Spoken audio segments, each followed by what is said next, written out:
नमस्कार मित्रांनो, स्वागत आहे आपलं आपल्या एका नवीन व्हिडिओमध्ये।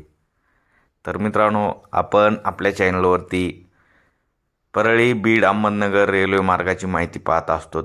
तर मित्रांनो, आज आपण पाहता व्हिडिओमध्ये तुम्हाला दिसतंय की हे ठिकाण आहे बीडपासून अवघ्या 20 किलोमीटर अंतरावरती हिवरशिंगा गावामध्ये जे रेल्वेचं ट्रॅक हातरण्यात आलं होतं त्यावरती साईडनी जे खडी कमी पडलेली असती ते खडी अप्परनी टाकत आहेत। तुम्ही पाहू शकता मित्रांनो, बरेच लोक याला पाहून ट्रेन आली असं म्हणतात। तर मित्रांनो, ही ट्रेन वगैरे काही नाही, पण हे अप्परच पाहून जर एवढा आनंद होत असेल तर ट्रेन पाहून किती आनंद होईल। तर मित्रांनो, लवकरात लवकर ही ट्रेन बीडपर्यंत यायला वेळ लागणार नाही असं या कामाची गती पाहून वाटतंय। तर मित्रांनो, व्हिडिओ सुरू करण्याआधी चॅनलवरती नवीन असाल तर चॅनल सबस्क्राईब करा। हा व्हिडिओ आवडल्यास मित्रांनो जास्तीत जास्त शेअर करा, लाईक करा।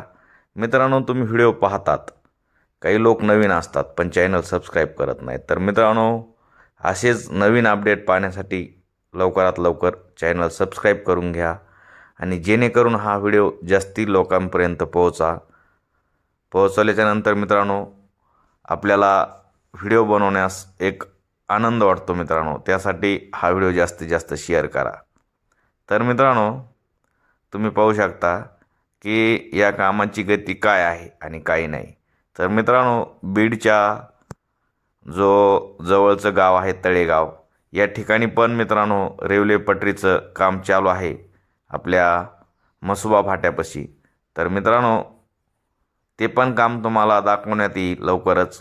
आणि या रेल्वेच्या कामाची जर तुम्ही गती पाहिली तर अशा गतीने काम चालू आहे की डिसेंबर एंडिंगपर्यंत हे ट्रॅक पूर्ण हातरण्यात येईल आणि येत्या 2025मध्ये नक्कीच ही जे अहमदनगर अहिल्यानगर जसं म्हणून ओळखलं जातं नवीन नाव, तर या ठिकाणाहून बीडवर लवकरच ही ट्रेन येणार आहे। तर मित्रांनो, ही अप्पर पळत असताना रेल्वे पळल्याचा भास होतो मित्रांनो। पहा, मस्त आनंद वाटतो, कारण असं जे आहे आपल्या ठिकाणी नवीन आहे आणि हे पाहण्यास लोकांना आनंद